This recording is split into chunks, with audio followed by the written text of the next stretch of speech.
And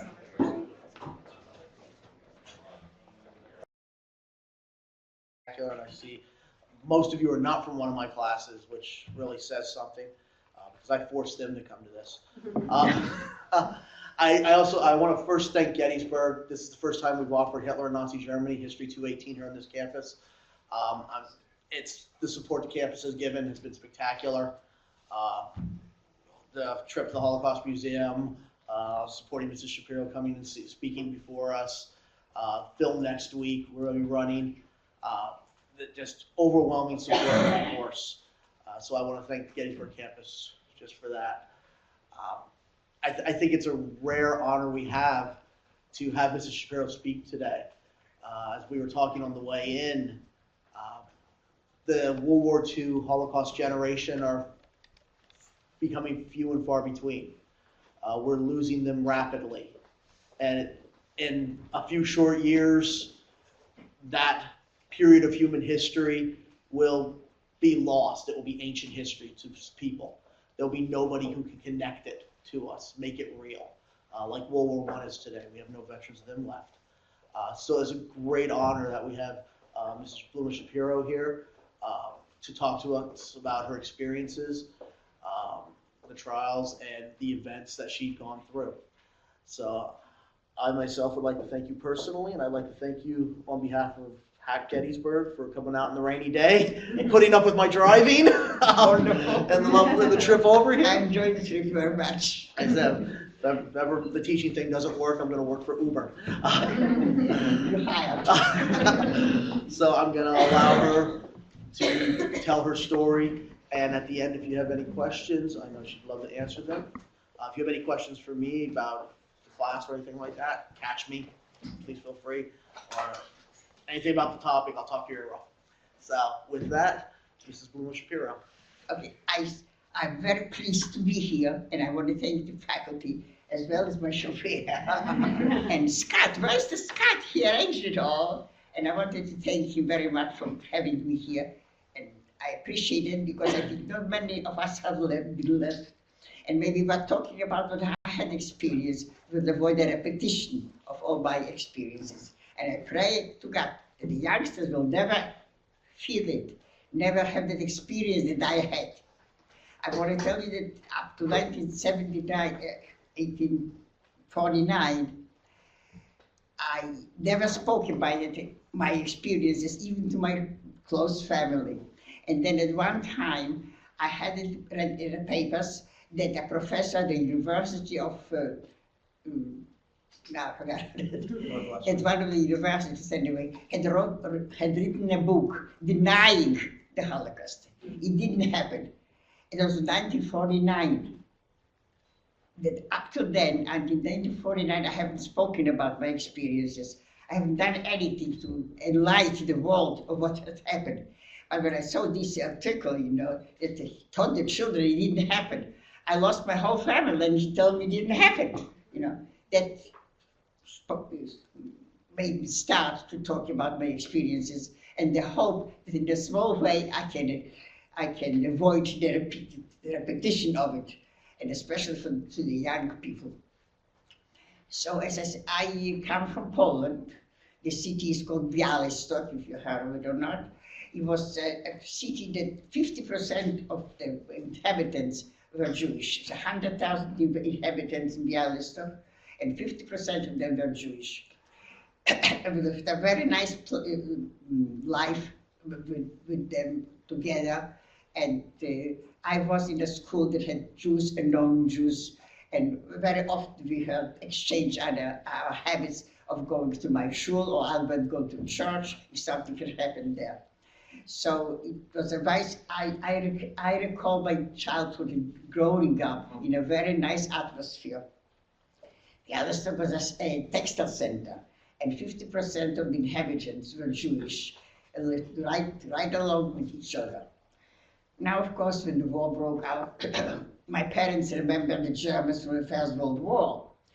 But unfortunately, it wasn't the same people that had occupied our city.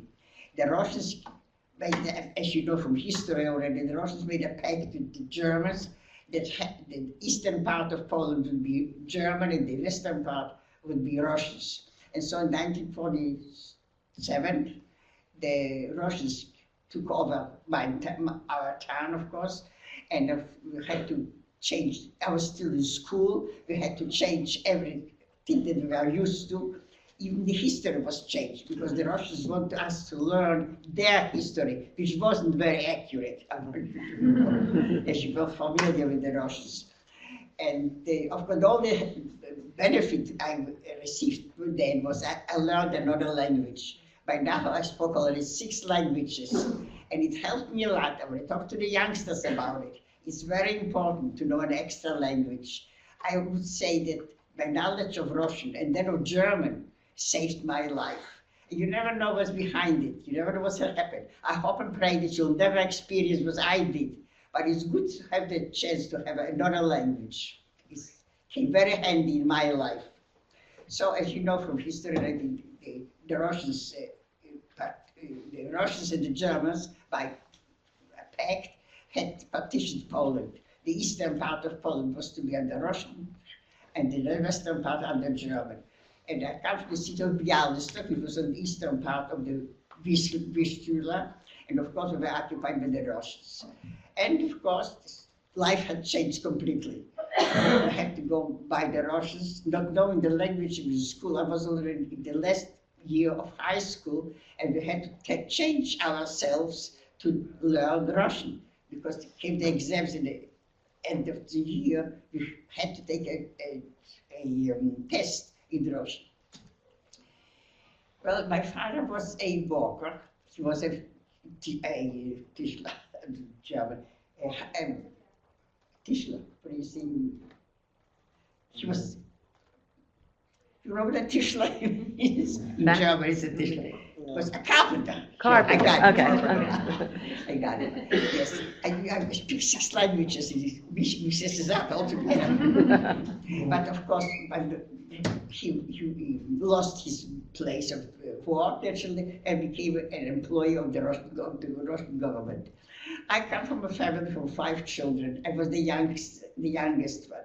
It's hard to believe that my closest sibling was 13 years my senior. Oh, you were the baby. I was a lot spoiled. If I didn't get it from one, I got it from the other. That's what it was. But of course, as I say, life had changed completely under the Russians. And my father lost his place. Of course, he was to work for a cooperative that many people worked there. But we adjusted to that too. And then, of course, as you know from history, that Poland was partitioned. The western part was under the German occupation, and the eastern part under the Russian, from 43 to 49 to 45. And people from the western part of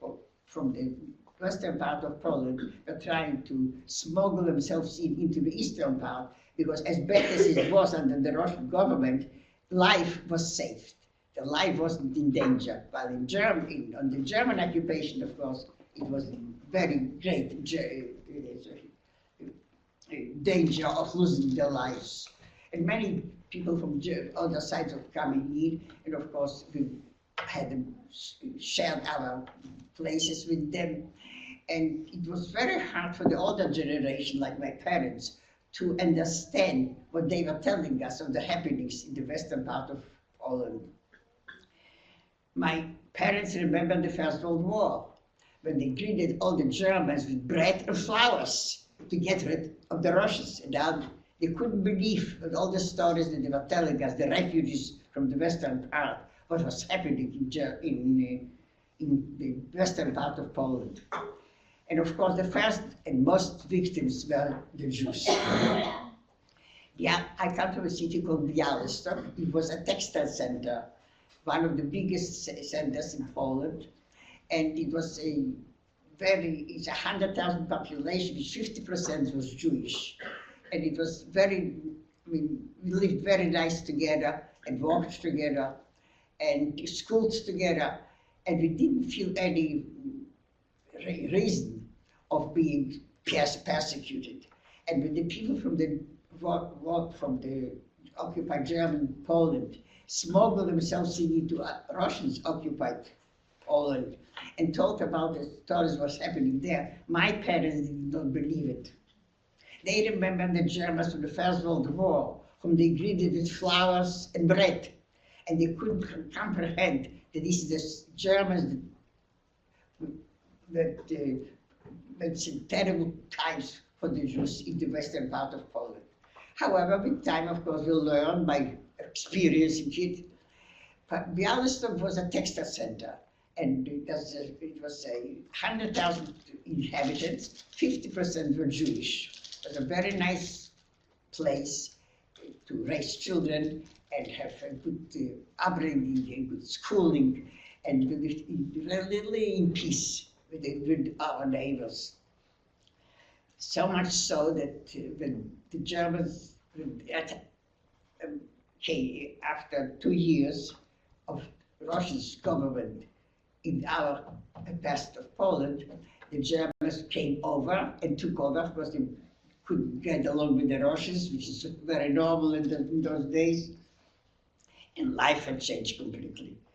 As I said, my father was a carpenter. He had his own place, but under the Russians, of course, it was taken, not taken, but was made a government place. So my father worked in his place, not as the boss, but one of the workers of the carpenters.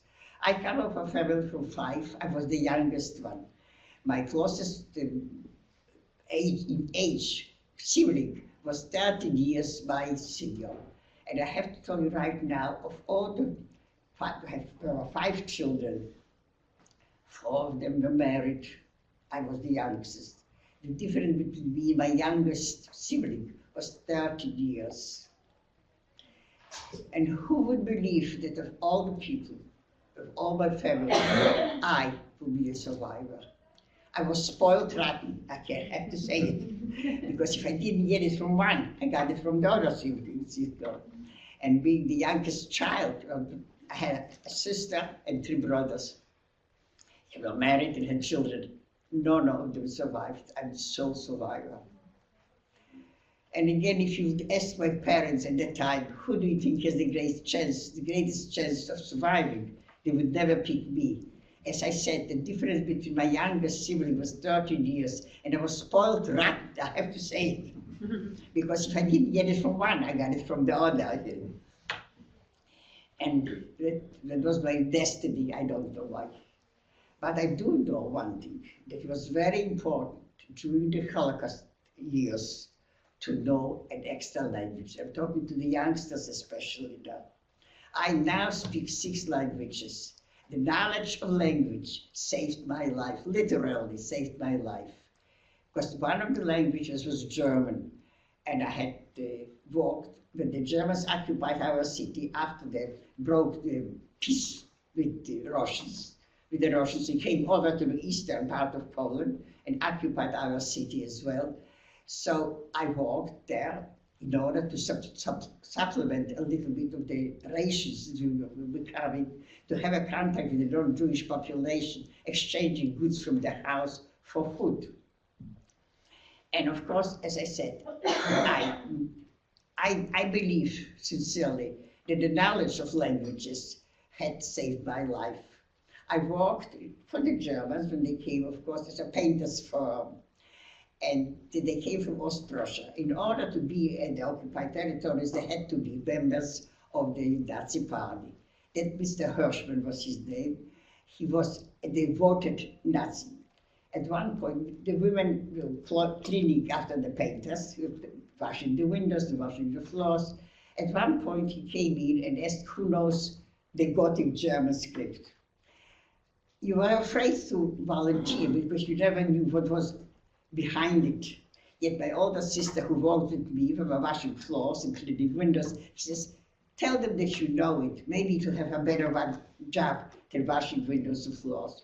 So my heart was going pitter-patter because she really didn't know what to expect.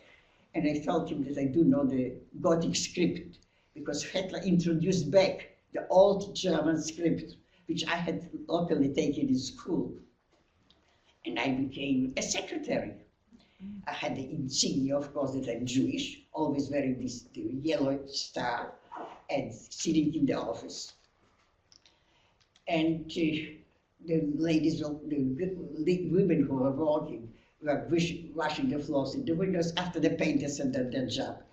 The ghetto was announced about 2 weeks after the Germans took over, when they started to fight the Russians. At first, there was a pact with the Russians and the Germans, from history. The eastern part Russian and the western part German.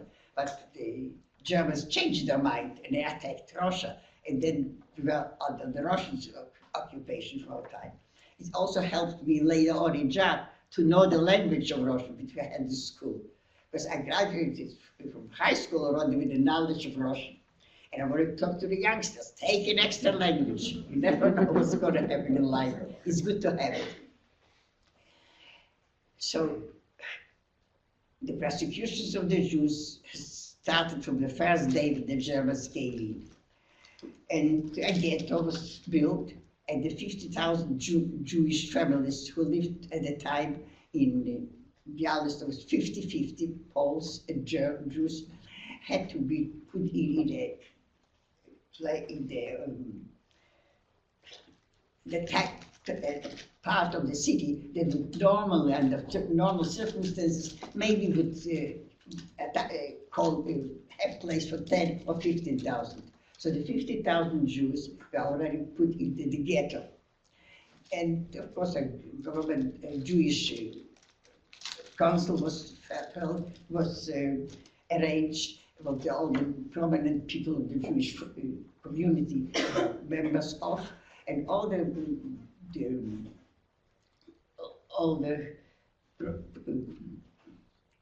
rights that the Germans would do towards the Jews were done through the council. So we had no real contact with the Germans themselves. However, the hunger was great. We had no food.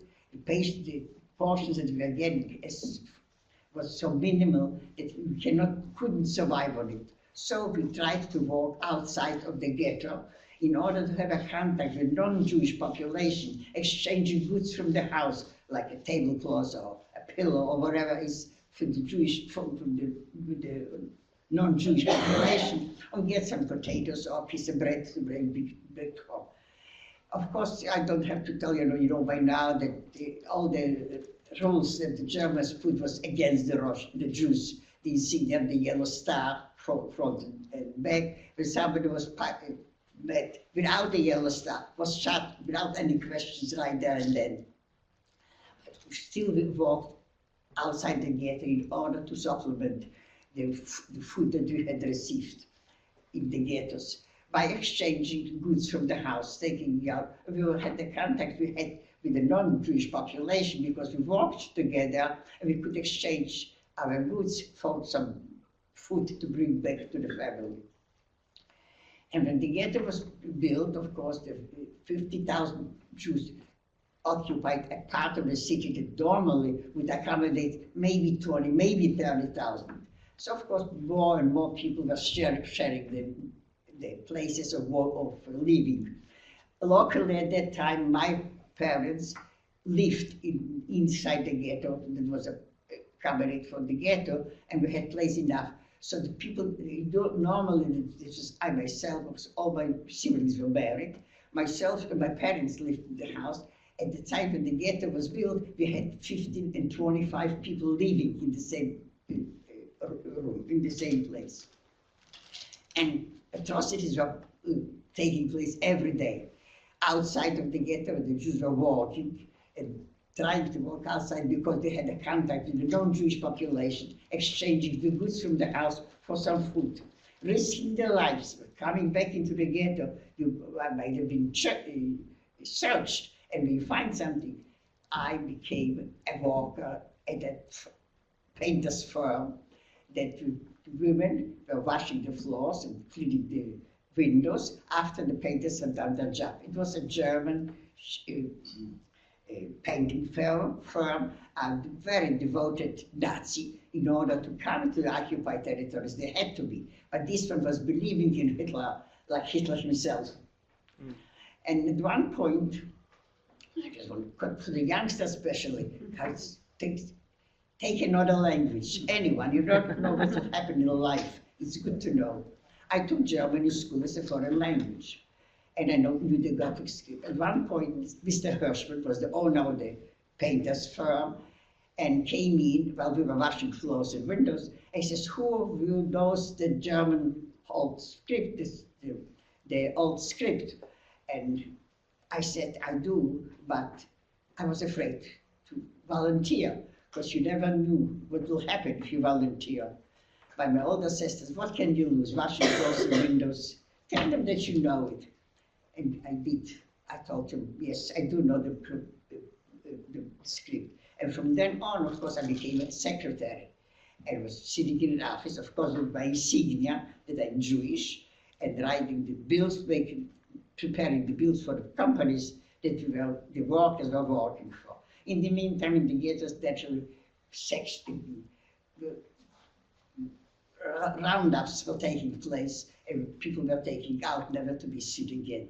In all, the Jewish population in the ghettos tried to survive it by building bunkers, they call it, like a cellar or an attic, prepare some food, prepare some clothes, just in case. They didn't believe we were called the nützliche Juden, the product Jews. It will not happen.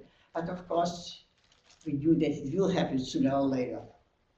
So my family also prepared a little bit of food, a little bit of drinks into the cellar of our place.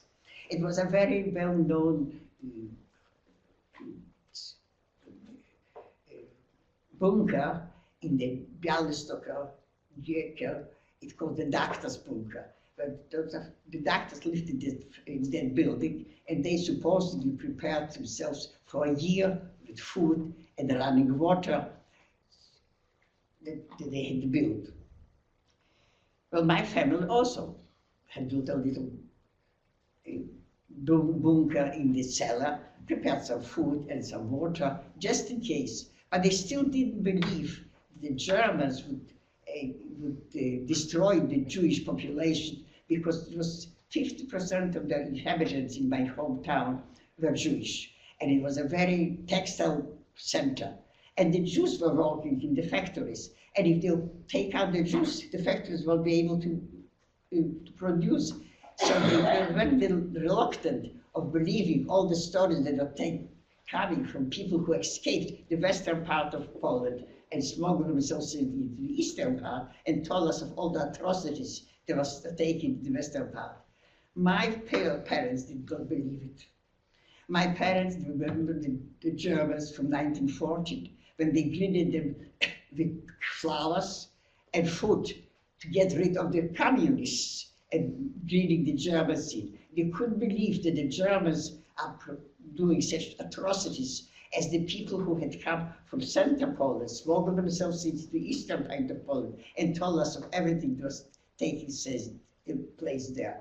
But with time, we start to experience it on our own, all those atrocities against the Jewish population.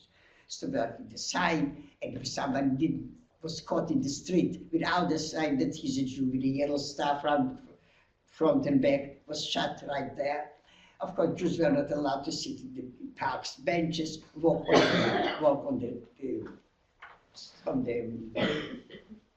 had to walk in the middle of the street. And of course, they see that with the yellow star front and back.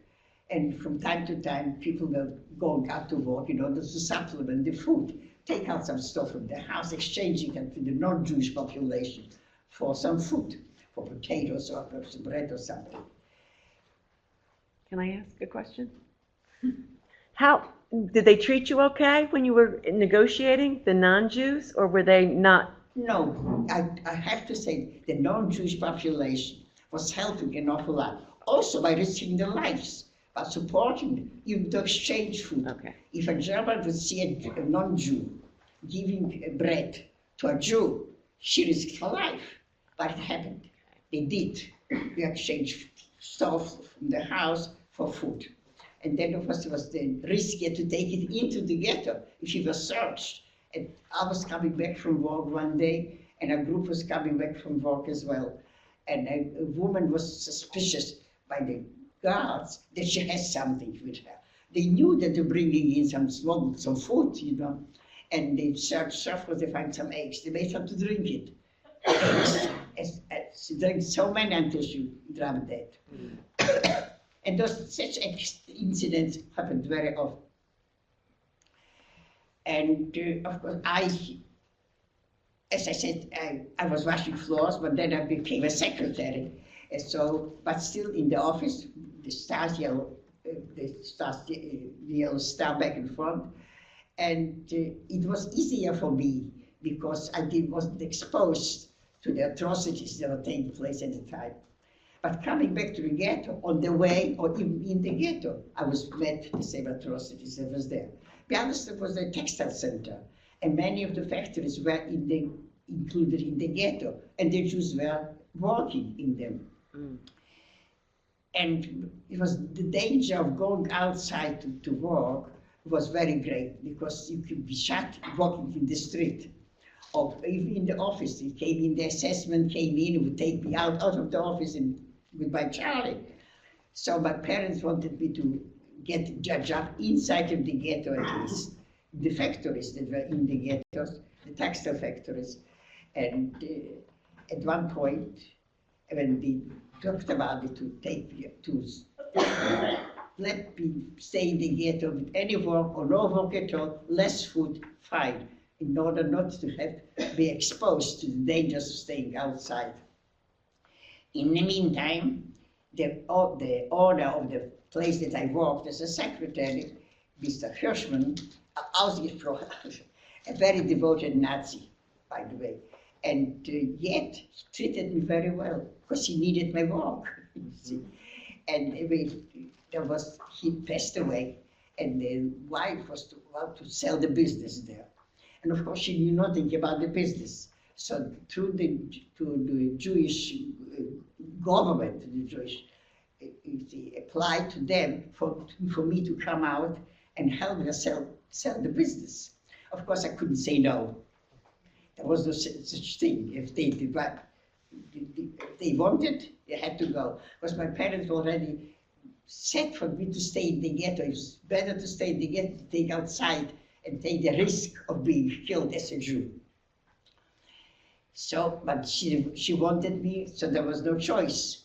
The government, the director of the Jewish community went to my husband, my father, and told him, you have to deliver her, no matter what happened that she demands. Because I need a business. Anyway, I did. And then I met the new one, the man who's going to buy it. Of course, to me, in order to be on the occupied territories, they had to be members of the party. And this second man is Mr. Busse. I want you to remember the name. Busse, B-U-S-S-E. And he also became a member of the party in order to buy the painters firm from Mr. Hirschman, who had passed away. And I prayed to God that he won't occupy me, because I didn't know him. I know Mr. Hirschman. He's a member of the party, and I'm just Jewish. But it turned out to be a blessing. You never know in life when things happen. And that Mr. Busse, I told him about everything was going on in the war, and went with him to show him the places that we were working. He took it over. And I prayed and prayed that he will not engage me to work for him too. So somehow I felt safer in the ghetto than outside of the ghetto, especially my parents felt better to have me here than there. Yet, and I prayed that he wouldn't want me to work for him. But it turned out a blessing. You never know in life what happens. That Mr. Busse wanted me to work for him too. And of course I was Jewish, I couldn't say no. But he was a member of the party, because in order to come to the occupied territories, you had to be. He had a wife and a little boy with him. he brought from East Prussia, from Tilsit and Amemel, till they lived. And he took over the business. And he took over me as well, as part of the business. But working for him, I had no insignia. There are no insignias that I'm Jewish. I worked in the office. And again, I want to say to the youngsters, the knowledge of German, that's what helped me. And I worked there and everybody else, don't forget, it was 1942, 43, 44. I was younger and looking better. So anybody who came is, where did you get such a beautiful girl? He would say, I brought her with me from Prussia. And she walked with me there, and she walks with me here. Never wore the insignias while I was in office. I very, very often shared the dinners at the dinner table. She came with her wife and a little boy. And whenever they ate, I ate too. And coming back to the ghetto, she would go with me in the middle of the street, because these Jews were not allowed to go on the pavements. So I had to go in the middle of the street. And he walked with me very often, by risking his life actually.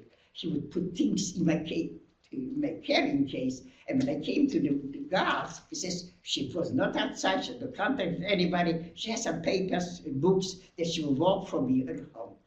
And one time, there was a revolution in the ghetto, and he gave me a gun, put it in my suitcase, and take it. And his name I want you to remember. It was Otto Busse. And he was a German, a member of the party. In order to come to occupied territories, he had to be. And besides treating me in his home as a person, he risked his life. He gave me a gun, put in my case, and they took it to the ghetto, to the revolution, to the uprising that took place in the ghetto. And I was never searched because he was a member of the party, and he says I'm clean, so they never searched me. So I risked my life, but he risked his life as well in order to do it. And he has a wife and a little boy there. Of course, needless to say that very often I shared the dinners at the table. When anybody came, he said, where did you get, once upon a time I was a pretty girl. Where did you get her? He said, I brought her with me from Tilsit and Amemel, from Ostprussia. And I was never searched. He was with me, he brought me, walked with me in the middle of the street. And because we weren't allowed on the pavements to go. And overseas she has nothing, she has papers there. And he would even sometimes give me a bottle of beer to give it to my father, or mother to give it to the house. That was Otto Busse. I'll tell you later about him. He was a special person. And so when the ghetto was liquidated, there was an uprising in the ghetto of Bialystok, and the liquidation of the ghetto was taking place. Of course, I was caught in the middle. I was not walking at the time. We were not allowed to get out of the ghetto. So I was caught and were inside. As I mentioned before, people were trying to find some places to build bunkers, they call it, a little bit of water, a little bit of food, just in case. They didn't believe that Bialystok would be liquidated because there's a textile center and provided for the Germans, we were working for the Germans. Yet, the time came. The ghetto was closed, nobody was allowed to go out and come in. I was always talking what kind of a person this Otto Busse was, a German and a member of the party. Because in order to come to the occupied territories, he had to be a member with a wife and a little boy. He sent his little boy and his wife, when the ghetto was closed, he sent them back to Ostprussia. And he remained in the place. I was always talking what kind of a person he is, how he treats me, him and his wife when I walk the place. 2 Jewish girls heard it, of course I talked about it, and they smuggled out of the ghetto and went to him and asked him if he can help them. He was risking his life naturally by helping the Jewish girl. He built a double wall, kept them for 2 years until the ghetto was liberated and he walked there. His wife left and took the boy with him. So all by himself. She's a Catholic, and Hitler was a Catholic as well. They lived the house right across from a Catholic church, and she was afraid to go to church. So she was happy to go back to Tilsit, so in North Prussia. And she took the little boy with him. And he kept those two girls 2 years until the war ended. When the war ended, this Mr. Octopus, I have to give him credit and talk about him a little bit, because he and the two girls that survived, the two girls, took him to non-Jewish parents who had kept Jewish children during the war. And they saved 500 Jewish children. After the war ended, they took the children to Israel together with Mr. Busse and his wife and child. In 1973, I took my son to Israel and met Mr. Busse after the war. But he was trying to find me. What happened? He couldn't find me. So finally, after the war ended, you know, I was somewhat, he knew I was taken away, but he didn't know where and what. So, of course, in the meantime, I already changed my name. I mixed times present now. In 1940, the war ended, 45, and he didn't know I married at the time, and I went to Israel with the 500 Jewish children that were kept in non-Jewish families. Don't say that the Catholics didn't help, they did. Good. It didn't matter Catholic, Jewish, or whatever, they're human beings. And in my hometown of Bialystok, the Catholics were very helpful. Many Jews survived because they were in Jewish families. And 500 Jewish children were saved. And after the war ended, the two Jewish girls whom Busse had kept in his double wall, took them to Israel. In 1973, I took my son and we went to a wedding in Israel for one of those little girls that Mr. Busse had survived. And he was in Israel. Okay. These two girls that he kept in this double wall, as I told you before, brought him to Israel. And now he began to look for me. Of course, in the meantime, I had married. So I changed my name, he couldn't find me. But he didn't give up. He tried to find out. He met the man who was there in the government. And he says, you're looking for Bluma Ehrenkranz, his maiden name. He says, she married, and her name is now Shapiro. So that's we started our correspondence again, already from Israel. In 1973, I took my son, and we went to Israel to Mr. Busse. And there we also went to a wedding of one of the 500 children, Jewish children. This was married in Israel. And Mr. Busse and his wife and myself were at that wedding. So one person, can you imagine what one person had done? Of course, he was acknowledged as a Christian, and we corresponded after that. We were on talking to one another. And as I said, I took my son, and we went to Israel, went to a wedding of one of those little girls that he helped to survive. Coming back to my time. So Bialystok ghetto was liquidated, and we were taken out. Of course, the bunker that we had was a cellar, a sub-cellar. We prepared some food, but it was very obvious that it's something there. And my family was found out. I wasn't there. There was a very well-known built bunker, a doctor's bunker, with all the doctors concentrated in that building. And supposedly everybody knew about the Germans, that there's food prepared and drinks prepared in there, but we also had children, and children cried. And the Germans came there, and one of the doctors was a friend of the family, came and says, why don't you let me take me, the youngest, she has the greatest chance to survive, not in your bunker, but in our bunker, she has a chance to survive. And so in 1943, I left my family, I went into the bunker.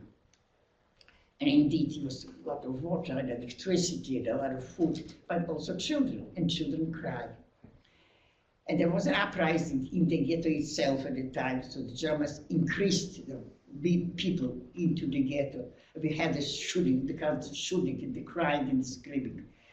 And we had them, they surrounded the hiding place that I was with the doctor's bunker. They had them talk. And they said, we can make him to come out. We can't find the entrance or the exit to that bunker. Why don't we, there was 2 weeks already after he watched us, and why don't we send a firebomb and let them burn? So nilly-willy, the people decided to do so. And we came out of the bunker and went out. The ghetto was already liquidated, and was people who were found out in different hiding places were concentrated in one place. It was near to the hospital. And we marched down to the place, and I saw my father. And my father related to me that the bunker, that the house had, the little cellar, sub-cellar, was found out a week after the ghetto was tried to be liquidated, and they all came there, and one of my brothers was trying to escape from the march from the bunker to the cell place. He was shot to death. My father hid himself behind the wall, a door, and that's how he survived and came to the place where I had met him. And he told me that all of the rest of the family was gone. Now, as I said, we had with our Germans who stand around us, they won't give up. So we have to put something and let them burn. So we decided to give ourselves up. So we gave ourselves up in the march. The city was empty, and bodies all over. And we marched to the place that was next to the Jewish hospital. And there I met my father. And then my father told me the story. How come that the bunker was found, and my father and my brothers and his wife and children and my mother came out of the bunker, and they were marched towards, they didn't know where, but they were marched. They were marched, and my father and one of my brothers was hiding while marching behind a wall, and they made it to come to the place where I met them, where all the people who was found in the bunkers were concentrated. It was still the Jewish hospital. And from that place, moment on, that my father was hiding behind a wall, my mother and my siblings were all gone. Now I tried to call out different occupations, and even a German, he came up to me and said to me, whatever occupation you call, tell that you are it. Because anybody without an occupation will be taken to the concentration camps. So I was with a family of the doctors, so I said to my father the same thing, claim that you are a doctor, so maybe you have a chance to survive. And there was a German assessment who came up and told me there was still people in them with human feelings, you know. So he started to call different occupations, and I went with the group of the doctors, and I never saw my father again. But now we were all shipped out to the concentration camps in the cattle cars, and we have the cattle cars was so fully packed that you have no place to sit down. You had to stay and lean against the walls. And we had to go for physiological needs. It was hard to get to the pail where you could do it. So you just didn't go. It was just, and from time to time we had the shootings. The people were trying to escape from the trains, and they were shot. You know. But again, a German soldier came up to me and says, whatever occupation you call, tell them that you are it.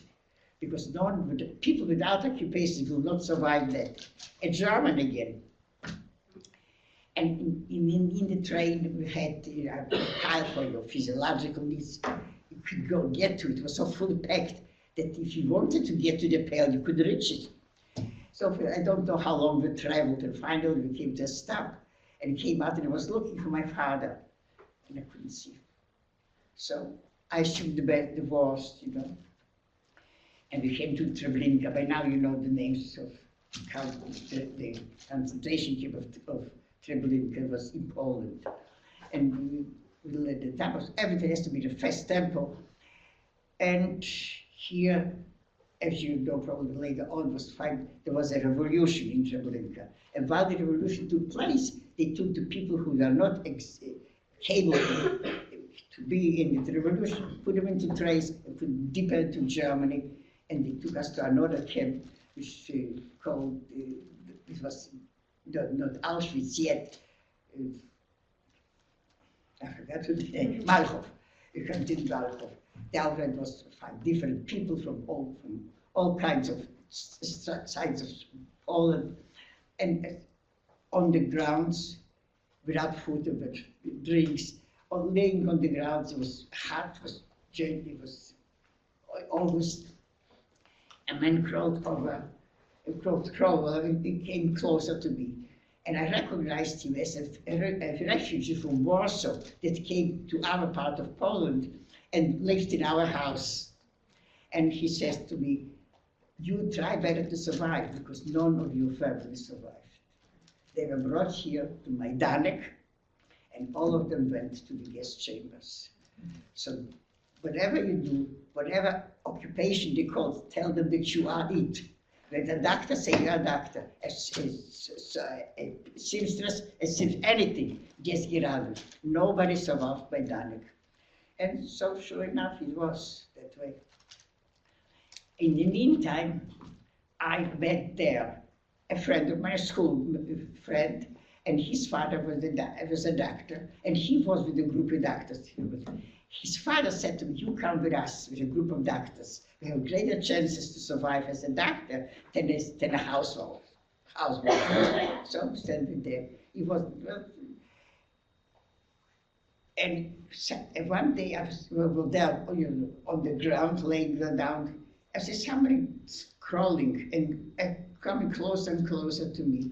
And I recognized him as one of the people who had come from Warsaw, and he was hiding in our place. And he told me the good news that my mother was here, my whole family was here. Unfortunately, they were all guests, and they don't exist anymore. But he says to me, any occupation they call, say you are it. Because nobody survives Majdanek. I got the doctor who was my friend, says to me, you'll tell them that you are a doctor's nurse, and you'll go wherever I'm going. And so I did. It was meant for me to survive. Many people had done the same things and didn't make it. I made it. So they take the doctors in different places, and from Majdanek we went to Auschwitz. By then, all very well-known greeting, Arbeit macht frei, works make you free. It makes you free to go to death. That was the freedom. You were dead, so you were free. And here, of course, we were separated, men from women. But the commandant of the Malchow ghetto, concentration camp, had sent a letter to Auschwitz with a group that came from his camp. They are very useful people. They're working people, and they should not be destroyed. Can you believe that a German wrote it to another German and to save the Jews? And indeed, from the people who came from Majdanek, none of them were killed. They were washed and shaved. I had a little picture of my family yet that I gave to my shoe. So I go to the showers. You had to go to the showers. I don't know if I'll come out or not. But just in case, maybe I'll come out. I put the picture in my shoes and left it there. Naturally, came in one way, went on the other way, it was gone. And here we were shaved and having fast, shaved and washed and out and clothes, giving clothes. Whether it fit or not, you had to take it. A brown shoe, a black shoe, doesn't matter. Fast, had to be fast. And here we came to Auschwitz. And of course, we did by now very well known the famous greeting, Arbeit macht frei, work makes you free. And again, I don't know what it was. It was meant for me to survive. That's all I can say. A poor lady who was taking care of all of us, somehow I reminded her of a child or sister or brother, I don't know what. She took me under her wing. She said, you come with me. Okay.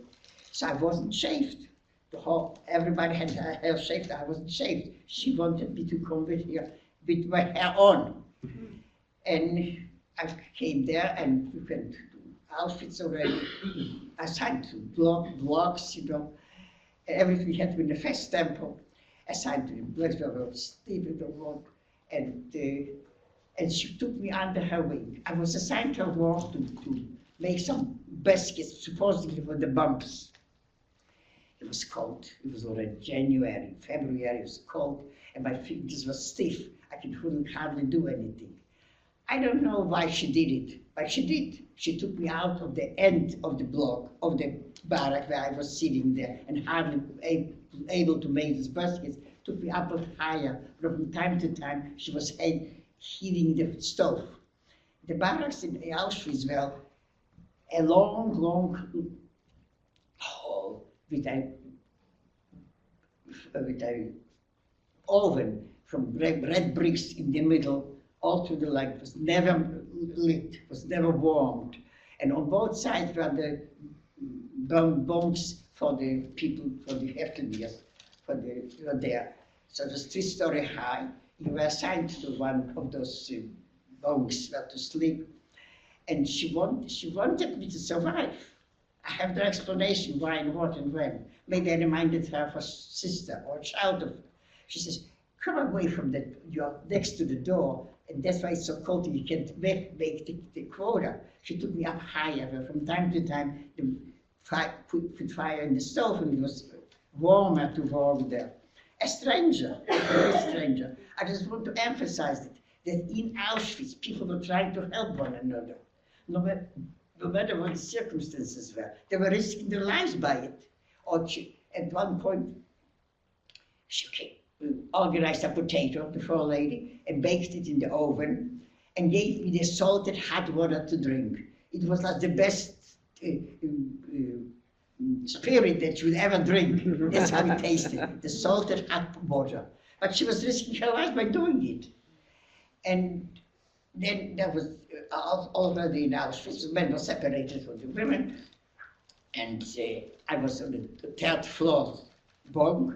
Since one day, the 4 ladies were invited to go to a concert where the best musicians at the time were in Germany, and of course they were taken to Auschwitz.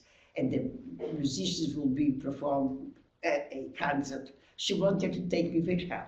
But how can I take you? She said, you have no hair and not dressed regular. The 4 ladies were also invited to go to that concert. But I really don't know why. But she risked her life. She gave me a big coat to make it look bigger, a scarf on my face, and took me with her to go to that concert. Where the inmates of Auschwitz that performed was the best known Jewish inmate musicians were there to perform that concert. And she risked her life by doing it, but she did it. I didn't know her, she didn't know me. She just did it for me. And one point, another thing happened that I want to show you, that even the 4 ladies who worked supposedly with the Germans were helping us. She organized potatoes, baked it in the oven, and gave me the hot salted water from the potato to drink. I mean, by now I have tasted so many liqueurs and wines, nothing tastes as good as this hot salted potato water. A stranger, a complete stranger.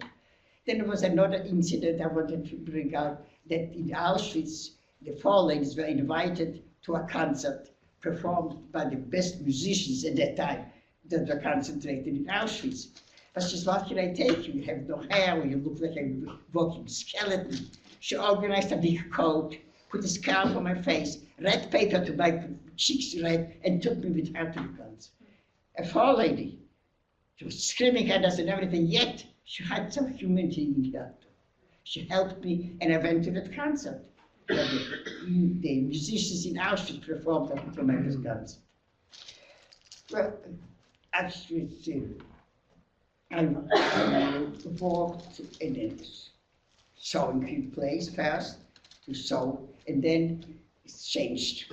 Another walk was assigned to us, to my group, and we were walking outside of the camp, of the of Auschwitz concentration camp into the fields. They were digging holes to put in bombs for the planes if they tried their English or Polish or French planes would try to land, they were torn into pieces.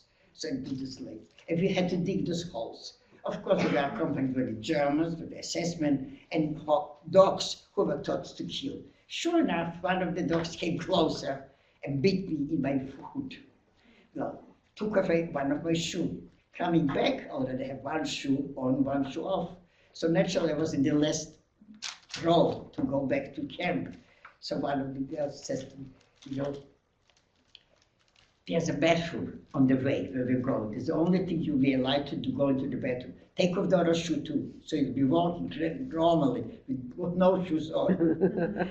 So that's what I did, and that's why I came back. But I was smelling something terrible, so I went up to the forelady and asked her to let me stay in the lab for one day. I'll wash myself, I'll rest, and I'll be able to go to work. All I received from her is I smacked in my face, and immediately I lost my whole teeth. The bottom teeth fell out. But she says the only place that you can go to war, is the Revier. Nobody returns from the Revier. But I had no choice. Either I go and collapse or go to the Revier. So I said goodbye to all my friends in the camp, in my block, and says I went to the Revier. Again, it was meant for me to survive. I came to the Revier, and she said nobody comes back from there. And I was there. The forelady somehow, again, I don't know, reminded her of a daughter or sister, I don't know. And she kept me there, didn't walk. The Revier, you didn't walk because you were close to death already. And she says, it's okay, you'll be okay. I'll get you some clothes.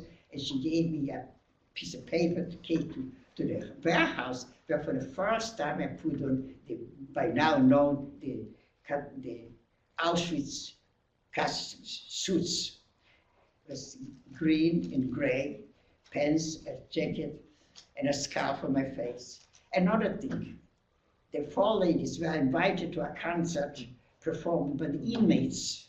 Of course, the best Jewish musicians at the time were in Auschwitz. For the four ladies, a concert performed by the inmates. She wanted to take me with her. But she said, how can I take you? You have no hair. You're like a stick of a figure. But she was persistent, so she organized a scarf on my hair, red paper to put on my cheeks, a big coat, a pill, maybe big. That's risking her lives, mind you. And I went to the theater concert. And then I went to the concert. The musicians were taken the day after into the gas chambers and then away with. And I survived because she wanted me to survive. I want to bring out that under horrible circumstances, people were still trying to help each other. And then came the time that Auschwitz was to be liquidated. We left Auschwitz the 21st of January, the 18th of January. The 21st of January, Auschwitz was liberated. But we were on the death march, and I was on the death march. I found later, of course, after the liberation, the 3 days later, the Russians liberated Auschwitz. So the people who remained there, they gave us a choice actually, to go or to stay. And of course we said we would leave everything to show the world what had happened here in Auschwitz. That will destroy us together with Auschwitz. So, but it wasn't that way, they had no time to do it. But 3 days later it was liberated by the Russians. So the people who were there were liberated in January, 23rd of January of 1945, and I was going to the death march. And I couldn't tell you what it was at the death march. People were falling, just right there and then died.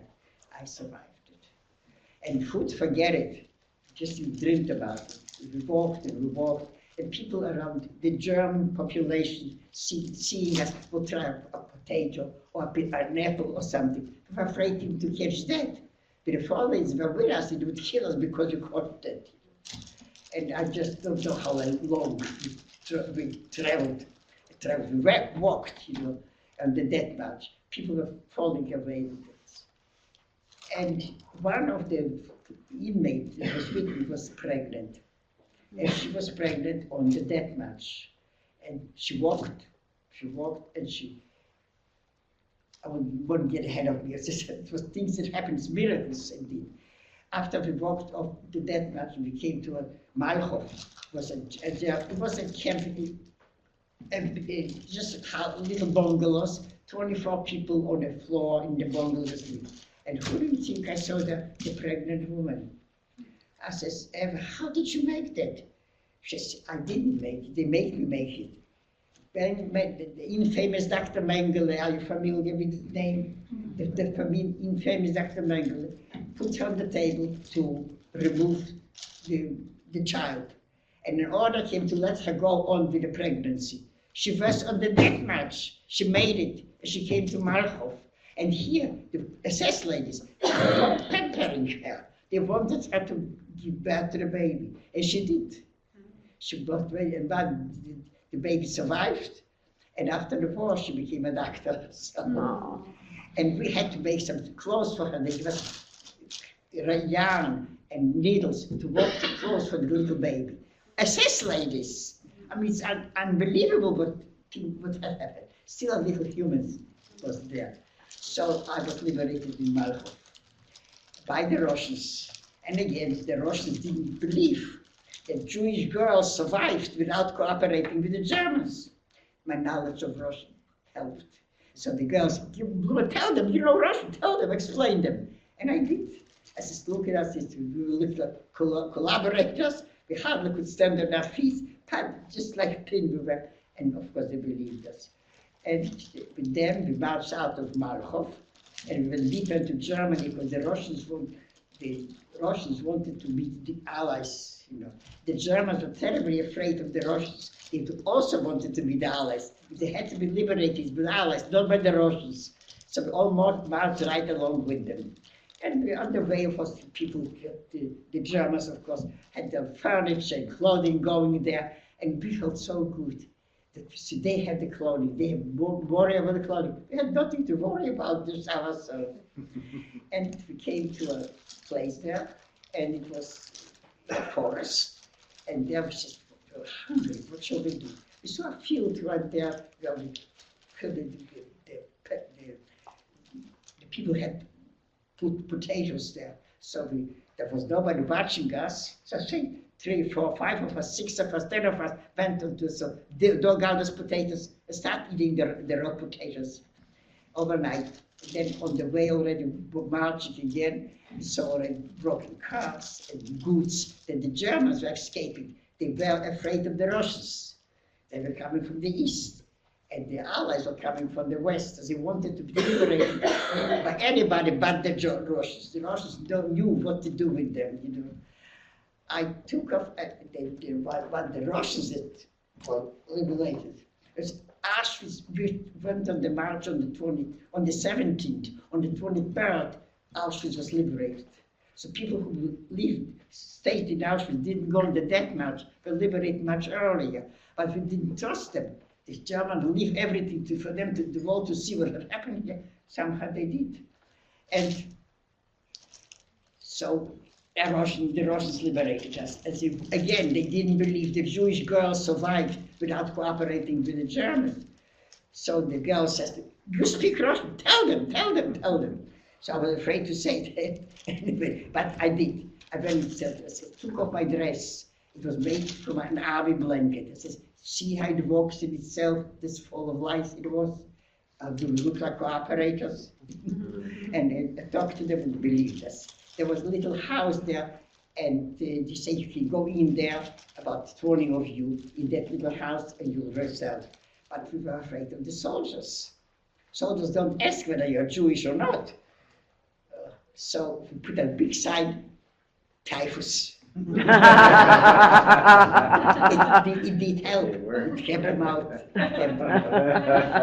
And the German woman was very happy to accommodate us than the soldiers. So whatever she has, not much, she gave her a dress. I had a dress made from the army, a blanket that was full of lice. I took it off, it walked on its own. That's how many lice it is. But she gave me a dress. And again, as I said, she wanted to rather accommodate us than the Russian soldiers. They were terribly afraid of the Russians. And so we finally were liberated. The American came, and we were liberated. So from then on, of course, the Russians came, and they were gone back to Russia, passing Poland. And they said, if somebody wants to go to Poland to find out maybe somebody survived, you'll go with us. And the journey that normally would take probably 72 hours for a lot. In 3 weeks, we've traveled with the Russian soldiers inside, and no food. Whatever they had, they shared with us, that's true. But what they did, they organized clothing for us. So they take it from the Germans and gave it to us. And so they dressed us to look a little human. You know. And they said, if you want to go home, our train will pass the city of Bialystok, my hometown. We'll be there for a whole week. If you want to stay there, fine. If not, you can come with us and come. Russian citizens walk on the farms. We knew what that meant, you know. We had it for 2 years, and he says it's okay. And the journey normally would take probably 4 days to go. For 3 weeks we traveled with the Russian soldiers, and they fed us. That's true, they fed us. And he said, the train will stay here for a week. You can go out and see if you want to stay here or come with us and become citizens of the Russians. We knew what means be a citizen of Russia. We had it for 2 years. So that's fine. Maybe somebody survived from the family. So we came. So journey normally would take probably 3 days. In 3 weeks we traveled. But they fed us while we were on the Russians. And we came here to the city. And the city was already liberated, of course. And we stayed there. And I hoped that maybe 2 of my brothers were arrested by the Russians. I knew from history, reading the papers, that they had a Polish brigade. The Poles that were arrested by the Russians formed a brigade of Poles who fought in the war. And my 2 brothers were participating in them. And of course I was trying to find them, and finally I wrote to Moscow and found out that they were not killed. And they asked my brother, the people whom I met, we asked your brother, take off the uniform, put on normal clothes, and you'll say, my whole family perished, and I'll have not to fight the Russians. So he thought he was killed in the Russians. So all my siblings, I found nobody alive. Everybody was gone. But I remained in Poland. I say thank you to the soldiers. We know what Russians means. We had enough of them for 2 years. There was plenty. And of course, the Polish government accommodated us. And because I was a very good secretary already from the Germans gave me the opportunity to learn. So I worked for the government. And then in 1945, I met my husband, who survived by hiding in a Polish house. Him, his brother, his sister-in-law, and another of the 4 people, Poles, had kept them for 2 years hiding. And they came out, and as again, Poles were also helping. He was risking his life by keeping Jews inside for 2 years, 4 people. And the Germans recognized where it came from, the bread that they ate for the partisans. You know what partisans are? The people who was walking the woods. And by seeing the bread, they knew where it came from. And of course, the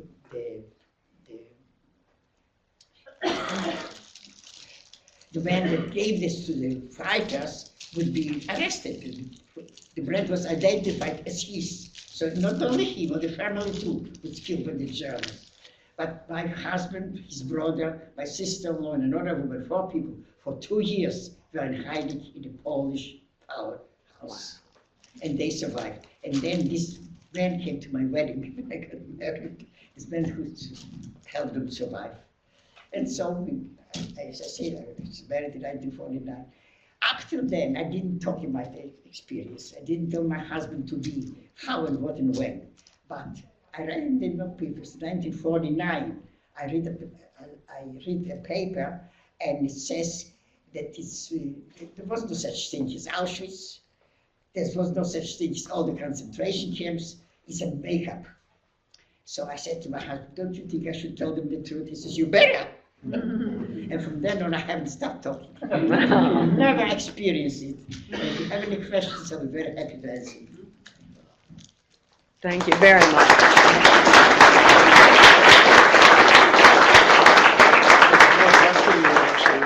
Absolutely. Northwest, yeah, that professor was at Northwestern University in 1949. Any questions, anyone? Questions? I have one. It's overwhelming. I know it's hard. When you were speaking of your experience in Auschwitz, you referred to a time when they were taking you, I think you said to La Ravine? I can hardly hear you. Can you repeat it? When you were being taken to the ravine Yes. The in low Auschwitz? What The reveal in Auschwitz, What is when you that? were being sent to the reveal? Where nobody survived? Yeah. The reveal. Well, it was meant for me to survive. What She does that wants- She mean? wants to know exactly what that was. What does that mean? The reveal was a place one step before then being going to the ovens and doing away with you. It was the reveal. That's why nobody survived. Nobody came back. I did. It was meant for me to survive. Okay. When I asked my block elders to let me go and wash myself and look like a human being, or she did smacked me and my whole bottom teeth fell out right there and then. And yet, I survived. It was meant for me. Yes, it was. And I'm up to 49. I never spoke about experiences. My husband didn't know what was on. But then I read in the papers there's a professor at Northwestern University who is denying the Holocaust. You know what I felt like at that time. So my husband says, you go ahead and tell them. And since then I haven't stopped. That's amazing. That's only 4 years after the end of it. Yeah. And within 4 years, there are already denials. But I am the sole survivor of my family, my friends. And he told me it didn't happen. A professor feeding it to the students, So then I started talking. So the first time I was on television in Baltimore, in Bialystok, my hometown, and there was a professor and a rabbi and a priest and a secretary of state and I talked. For the first time, I spoke about my experiences. And I showed them the number. Since I made it for fun,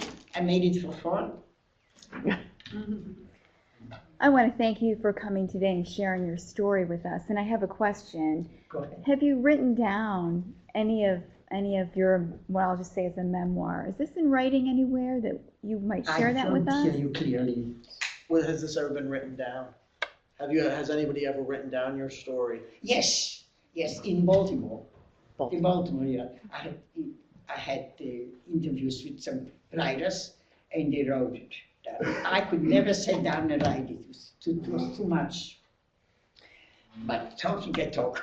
And I have another question Go as ahead. well. So when you returned to your hometown after these atrocities, now Poland was communist again, is that correct? So you lived under communist rule. How did the communists treat you as a Jew after the war? They did not mistreat us, Okay. especially. But the way they ruled, they continued. And the first opportunity that presented itself to leave it, we took it. Okay. I was already married with my husband and his brother, and she was married. The people that were in hiding, as I told before, and we decided to leave Poland. There's nothing to keep us there. All we had there is graves.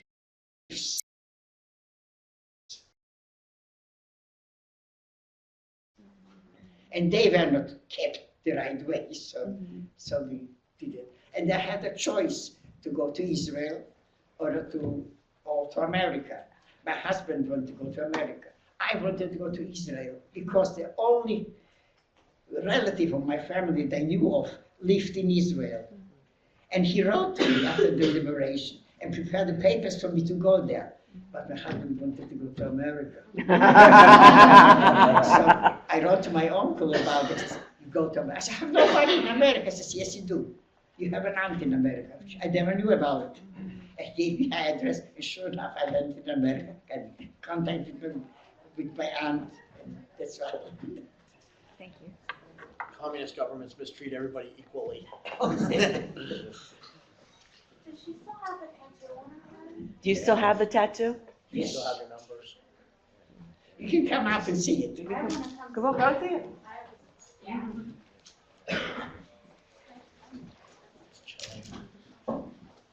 And was that given to you when you first entered? A for Auschwitz. It was a running number. Okay, did you first get that when you came there? Into Auschwitz? No, this is before Auschwitz was liquidated, actually. Short before the liquidation, the tattoos made. And they were started with numbers. Okay. The address or number. But it never happened, right? Obviously. Obviously. Obviously. But you know, don't be rushful. You can come to us.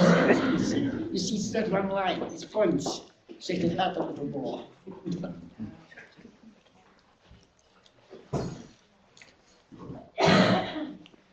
Any other questions? Any online questions? Anyone? Oh. Oh, sorry. Oh, sorry, folks. Mrs. Shapiro was showing everyone her tattoo. So they came up front to look at that. So that's what the commotion was online. Are there any questions online? This is overwhelming, I understand that. Okay. Yeah. It's chilling. All right, I'm not having anything else. It's chilling for us, so we can't imagine what it was like. Okay, anything else then, folks? Oh, sure, go. What all languages do you know how to speak? What languages do you speak? Oh, I speak Jewish and Hebrew, Russian and Polish, English and German. It's maybe 6, right?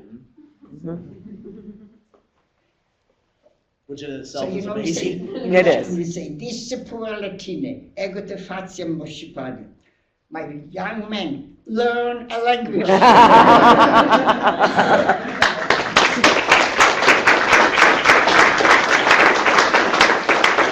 Thank you very Thank you much. so much. And thank you for having me.